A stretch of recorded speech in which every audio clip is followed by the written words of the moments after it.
पत्नी हर रात खुद को खूब सजाती संवारती है और अलग अलग मर्दों से मिलने बाहर चली जाती है, जबकि उसका लकवाग्रस्त पति अकेला व्हीलचेयर पर बैठा सूना घर देखता रहता है। चूंकि वह बिल्कुल भी अपना ख्याल नहीं रख सकता, इस रात पति से गलती से फर्श पर पेशाब भी हो गया। लेकिन अगले दिन जब पत्नी घर लौटी तो वह न तो गुस्से में थी बल्कि खुश होकर एक तोहफा लेकर आई, क्योंकि आज उसके पति का जन्मदिन था। लेकिन जब पति ने सावधानी से पैकिंग खोली तो देखा कि उसमें एक पिस्तौल रखी थी और मैगजीन में गोलियां भी भरी हुई थीं। वह अभी हैरान ही था कि पत्नी एक छोटा सा केक भी ले आई जिस पर एक सफेद मोमबत्ती लगी थी। पिछले कुछ दिनों की घटनाओं को याद करते हुए पति ने निराशा में मोमबत्ती बुझा दी और एक फैसला किया, न तो खुद को गोली मारने का, न ही किसी की हत्या करने का, बल्कि खुद अपनी पत्नी के लिए एक भरोसेमंद प्रेमी चुनने का। ठीक उसी दिन उसने भारत जा रहे एक जहाज पर सबसे उपयुक्त व्यक्ति को खोज लिया। वह व्यक्ति 7 साल से विवाहित था, बाहर से अपनी पत्नी के साथ प्यार भरा रिश्ता दिखाता था, लेकिन असल में वह भी 7 साल की ऊब से नहीं बच पाया था, वरना पति पत्नी दोनों इंग्लैंड छोड़कर एक अनजान देश में जुनून की तलाश में क्यों जाते। और भी महत्वपूर्ण बात यह थी कि उसने देखा कि वह व्यक्ति सिर्फ एक बार मिमी को देखकर अपनी आदिम प्रवृत्ति को उजागर कर बैठा। लक्ष्य तय करने के बाद ऑस्कर ने खुद पहल करना शुरू कर दिया। उसने पहले विकलांग व्यक्ति के रूप में खुद आगे बढ़कर नाइजल से मदद मांगी और जब वह अपने कमरे में आ गया तब उसने नाइजल की छुपी हुई गंदी मंशा को उजागर कर दिया। मुझे पता है कि तुम अभी अभी उस लाल कपड़े वाली औरत में बहुत दिलचस्पी ले रहे थे, छुपाऊंगा नहीं, वह मेरी पत्नी है। हालांकि मुझे कोई आपत्ति नहीं अगर तुम उसके साथ कुछ करना चाहो, लेकिन मुझे तुम्हें बताना होगा कि वह कोई सीधी सादी औरत नहीं है। मेरी टांग उसी की वजह से ऐसी हुई है, लेकिन अगर तुम सच में उसके बारे में जानना चाहते हो तो मैं तुम्हें हमारे बीच की कहानी बिना किसी लाख लपेट के बता सकता हूँ। नाइजल ने सुनकर दिखावे के लिए मना करने की कोशिश की, लेकिन उसकी असलियत को पहले ही भांप चुके ऑस्कर ने उसे यह मौका नहीं दिया, बल्कि खुद ही अपनी और मिमी की लगभग पागलपन भरी प्रेम कहानी सुनाने लगा। हालांकि शुरुआत में उनका प्यार भी बहुत ही पवित्र और रोमांटिक था और उनकी पहली मुलाकात तो और भी नाटकीय थी। वो कुछ साल पहले पेरिस की एक पतझड़ थी जब लगभग 40 साल के ऑस्कर को 96 नंबर की बस में 20 से भी कम उम्र की मीठे चेहरे वाली युवा और घने सुनहरे बालों वाली मिमी से पहली नजर में ही प्यार हो गया था। जैसे ही वह सोच रहा था कि उससे कैसे बात करे, किस्मत ने उसे एक हीरो की तरह लड़की की मदद करने का मौका दे दिया। क्योंकि पता नहीं कब उसका टिकट कहीं गिर गया था, इसीलिए जब कंडक्टर ने टिकट चेक किया तो मिमी बहुत घबरा गई। ऑस्कर ने यह देखा तो उसने तुरंत अपना टिकट चुपके से मिमी के हाथ में थमा दिया, लेकिन इसी वजह से वह खुद टिकट चेक में फेल हो गया और कंडक्टर ने उसे बस से उतार दिया, जिससे उसकी मिमी से संपर्क भी टूट गया।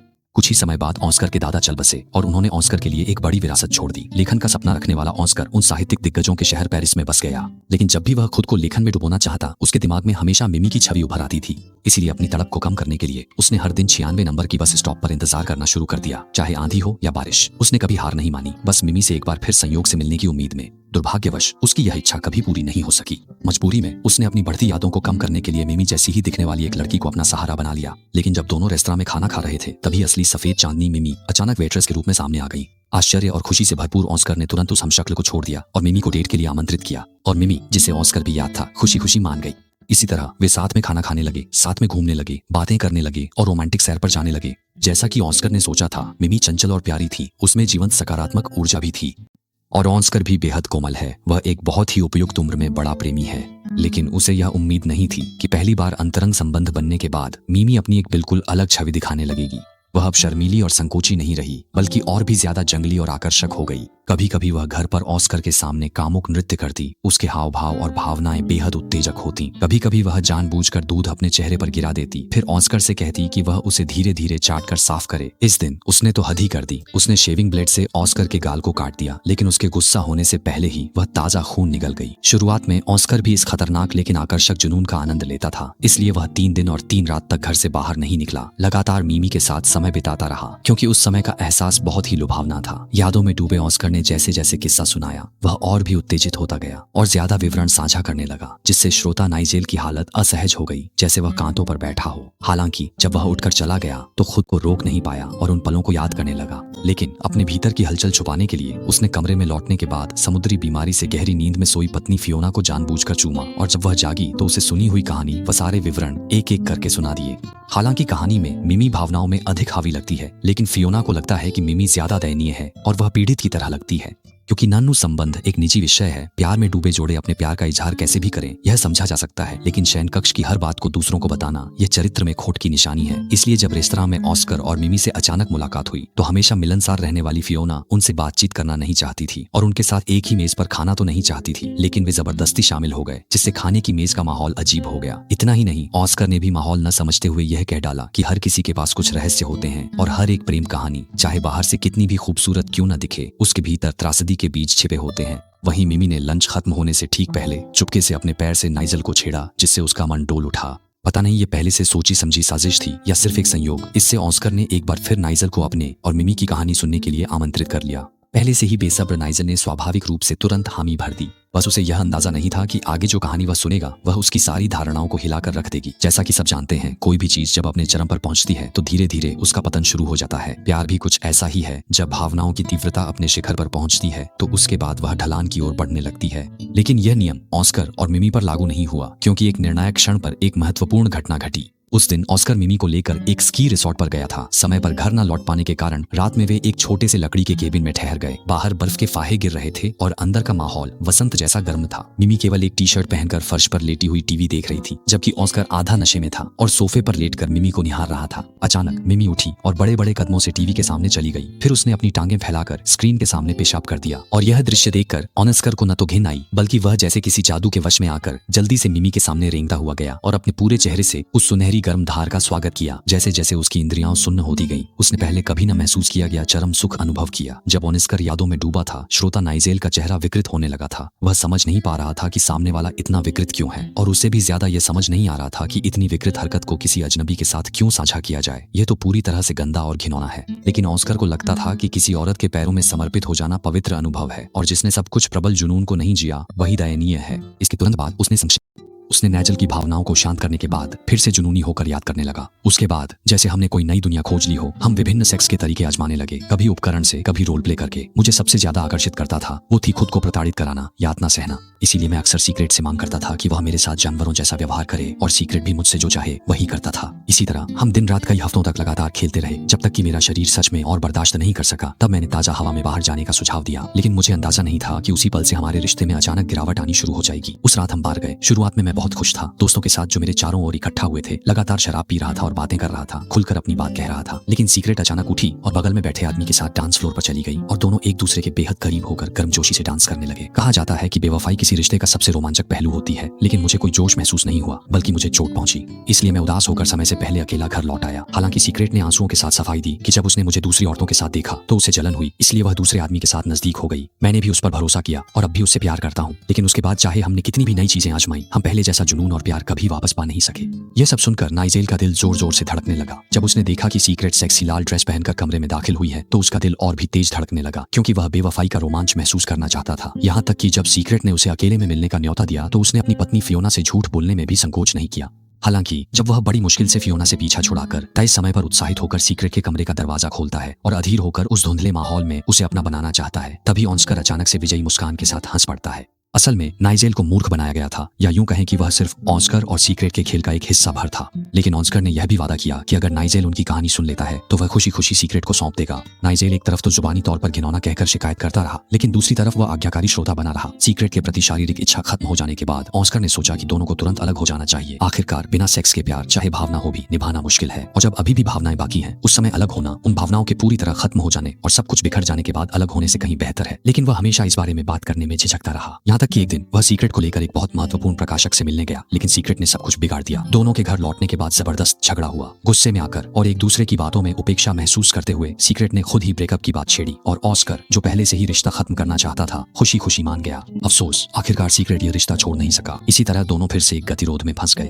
हालांकि कभी कभी वे शारीरिक संबंध बनाते थे, पर वह अब सिर्फ औपचारिकता थी, खुशी आनंद नहीं था। ऑस्कर ने धैर्य खो दिया, उसे नयापन और भोग विलास की चाहत हुई। अलग अलग महिलाओं को घर लाने लगा। सीक्रेट के पिता की ओर भी हाथ बढ़ाया, लेकिन जब ऑस्कर ने सच में सीक्रेट को बेहोश कर दिया तो उसे अपराध बोध और दया आई, और वह फिर से सीक्रेट का वैसे ही ख्याल रखने लगा जैसे पहली मुलाकात में करता था। हालांकि दया कभी भी प्रेम नहीं होती, इसलिए जब सीक्रेट मासूमियत से सोच रहा था कि वे दोनों हमेशा साथ रहेंगे, ऑस्कर ने बिना किसी दया के उस झूठी खूबसूरत कल्पना का बुलबुला फोड़ दिया। इस दुनिया में हमेशा जैसा कुछ नहीं होता, और जाहिर है कि हमारा भी अब अंत आ चुका है। असल में मैं चाहता था कि तुम खुद पीछे हट जाओ, लेकिन तुम लगातार इसे पकड़े रही, छोड़ने का नाम नहीं लिया। मैं नहीं मानता कि हमारे बीच मिठास थी, लेकिन बासी मिठाई जहर होती है, खाते हानिकारक है। बेहतर है जब तक हमारे पास इज्जत बाकी है। हम साफ सुथरे निर्णायक तरीके से चुनाव का अंत हो गया। फिर भी मिमी अब भी छोड़ने को तैयार नहीं थी। यहाँ तक कि विनम्रता से पूछ बैठी, क्या उसने कोई गलती कर दी है? सोचा भी नहीं था कि सामने वाले ने कह दिया, इस वक्त तुम्हारा मेरे पास होना ही गलती है। पूरी तरह टूट चुकी मिमी रुंधे स्वर के साथ मुड़कर चली गई। लेकिन अगले ही दिन वह खुद को रोक नहीं पाई और ऑस्कर को सुलह के लिए फोन कर बैठी। ठुकराए जाने के बाद वह ऑस्कर के घर के दरवाजे पर उसका इंतजार करने लगी, जब तक ऑस्कर देर रात घर नहीं लौटा। शुरुआत में ऑस्कर नहीं चाहता था कि मिमी से उसका कोई रिश्ता रहे, लेकिन मिमी अचानक उसके सामने घुटनों के बल बैठ गई। उसकी टांगें पकड़कर गिड़गिड़ाई, तुम्हारे बिना जी नहीं सकती, चाहे तुम प्यार न करो करो, किसी और के साथ सो जाओ, मारो या गाली दो, बस अपने पास रहने दो, मैं सब सह लूंगी। हर इंसान के दिल में विकृत अत्याचार की इच्छा होती है। ऑस्कर भी अपवाद नहीं था, इसीलिए उसने मिमी को अपने पास रखा, उसे जीते जी मरने जैसा महसूस कराने के लिए हर संभव तरीका अपनाया, जैसे बिस्तर पर जानबूझकर उसका नाम गलत पुकारना, पार्टी में जानबूझकर उसे अपमानित और नीचा दिखाना। मिमी भी लगातार इस अत्याचार को सहते सहते आत्मविश्वास खो बैठी। उसकी चमक दमक गायब हो गई और अब उसमें बस एक सूखी फीकी काया ही बची थी। लेकिन इस दिन एक बार फिर अपमानित होने के बाद उसने पहले की तरह चुपचाप सहन नहीं किया, बल्कि बगल में बैठकर रोने लगी।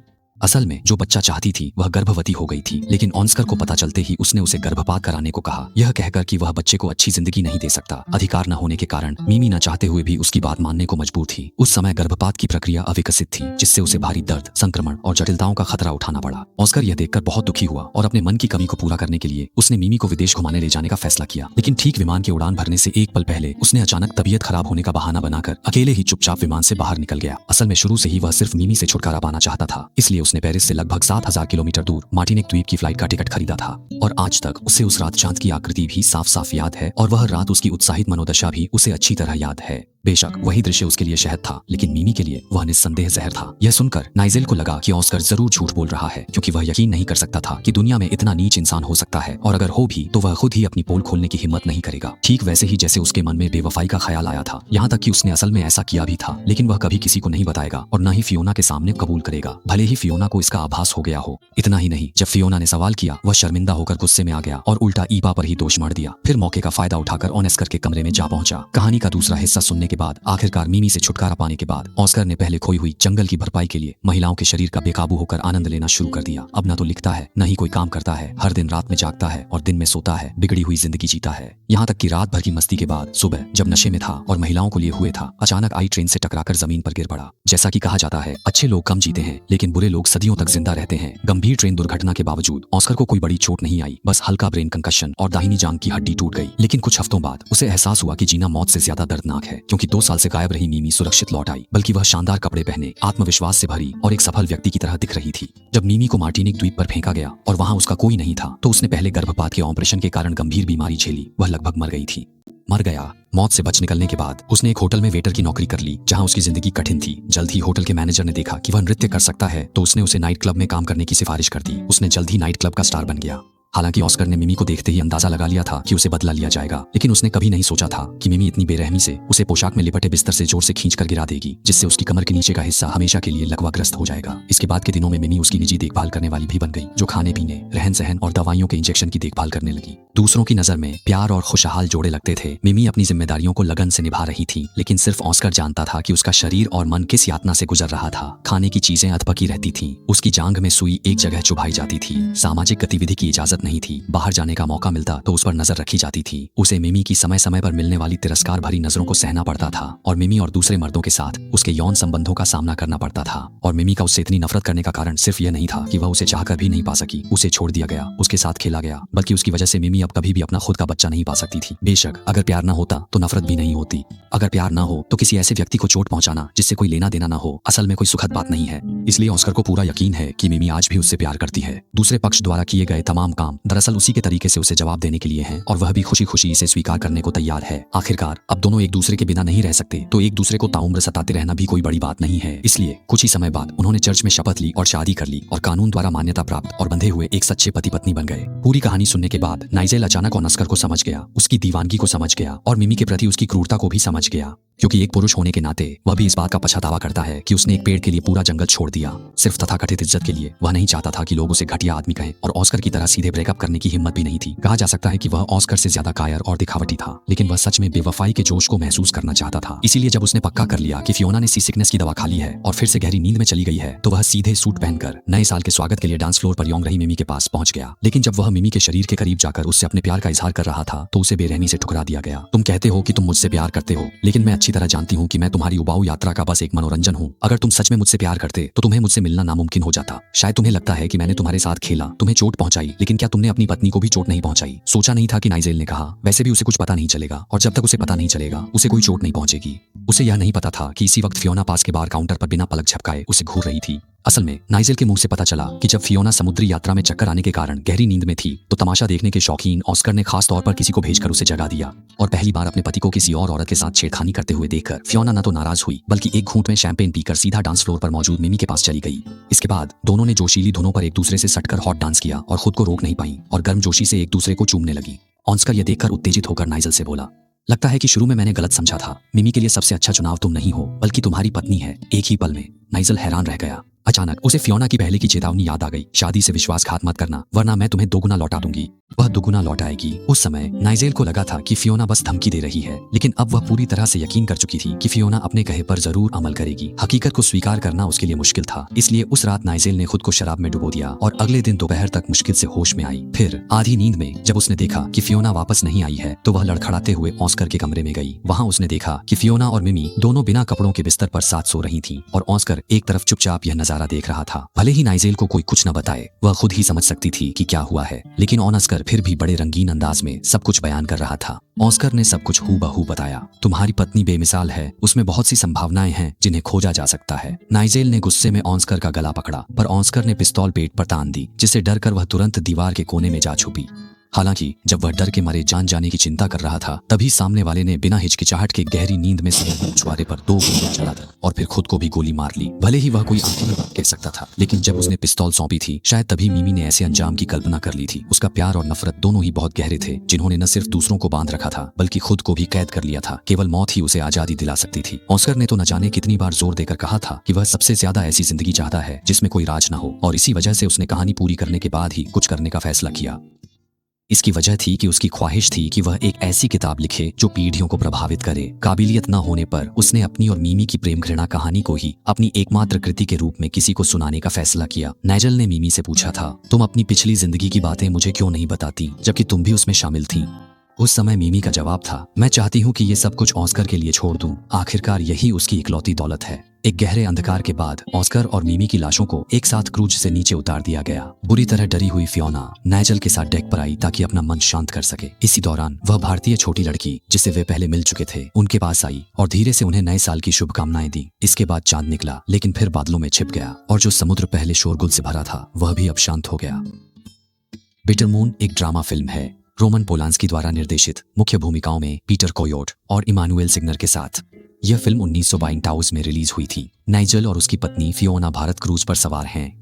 उन्हें यह अंदाजा नहीं था कि उनकी मुलाकात ऑस्कर से होगी, जो उन्हें एक ऐसी प्रेम कहानी सुनाएगा जो जुनून से शुरू होकर विनाश में खत्म हो जाती है। ऑस्कर और मिमी का रिश्ता इसलिए भी अधूरा रह गया क्योंकि सिर्फ प्यार की चिंगारी ही जल्दी बुझ जाने वाली नहीं थी, बल्कि ऑस्कर दुनिया की हर औरत को पाने की लालसा रखता था, जबकि मिमी चाहती थी कि ऑस्कर पूरी तरह सिर्फ उसी का हो। इसी वजह से जब गोली चलने से ठीक पहले ऑस्कर दुख के साथ ये शब्द कहता है, हम दोनों ही बहुत लालची थे बेबी। इसमें कोई शक नहीं कि प्यार वाकई खूबसूरत है, लेकिन यह उतना ही कानकूब भी है, क्योंकि इसकी असली प्रकृति कभी न बुझने वाली ज्वाला नहीं, बल्कि यह हमेशा तेजी से ठंडा पड़ने की ओर बढ़ती है। चूंकि बहुत कम लोग भावनाओं में इतने बड़े बदलाव को स्वीकार कर पाते हैं, इसलिए ज्यादातर प्रेम कहानियां ब्रेकअप के अंजाम से नहीं बच पाती। कुछ लोग गरिमा के साथ शांतिपूर्वक अलग हो जाते हैं, फिर कभी एक दूसरे से संपर्क नहीं करते। कुछ लोग एक दूसरे को तकलीफ देने के बाद भी यही करते हैं, और फिर भी कुछ, जैसे ऑस्कर और मिमी, दोनों एक दूसरे को तकलीफ देने के बाद साथ में आत्महत्या कर लेते हैं। अगर इस दुनिया में प्यार को ताजा बनाए रखने का कोई तरीका है, तो वह यह है कि प्यार की शुरुआत न होने दी जाए। अगर आप हमेशा प्यार पाना चाहते हैं तो इसका तरीका है कि कभी किसी को न मिले। हालांकि ज्यादातर शादियां प्यार पर बनती हैं, पर सिर्फ प्यार की निरंतरता नहीं होती, बल्कि सहनशीलता, समझ, जिम्मेदारी, संवाद और साथ में बढ़ना जरूरी होता है। जब प्यार का जोश कम होता है तो शादी को बनाए रखने के लिए वचनबद्धता और प्रयास पर निर्भर रहना पड़ता है। अफसोस, अगर बच्चे कड़ी के रूप में न हो तो शादियां जिनमें जुनून खत्म हो चुका है लगभग टूटने की कगार पर पहुंच जाती हैं। झांग एलिंग ने लाल गुलाब और सफेद गुलाब में लिखा, अगर किसी ने लाल गुलाब से शादी की तो लाल रंग दीवार पर मच्छर के धब्बे जैसा होता है और सफेद गुलाब बिस्तर पर चांदनी सा चमकता। अगर किसी ने सफेद गुलाब से शादी की तो वह कपड़े पर चावल के दाने जैसी होती है और लाल गुलाब दिल पर सिंदूर के तिल सा रहता। मूल रूप से यह पुरुषों की मानसिकता का विश्लेषण था, लेकिन वास्तव में अधिकांश लोग ऐसे ही होते हैं। पाने से पहले मन में हलचल रहती है, लेकिन पा लेने के बाद उसकी कदर नहीं की जाती। हमें अपनी प्रकृति से लड़ना नहीं है, बल्कि जब महसूस हो कि प्रेम प्रवाहित नहीं हो रहा तो शालीनता से हाथ छोड़ देने चाहिए और समझना चाहिए कि आत्मसम्मान व गरिमा ही प्रेम में सबसे कीमती सीमाएं हैं। आज की फिल्म की चर्चा यहीं तक। आप सभी का लाइक, कमेंट और शेयर करने के लिए स्वागत है। मैं शार्क हूं, आपकी अगली मुलाकात का इंतजार रहेगा।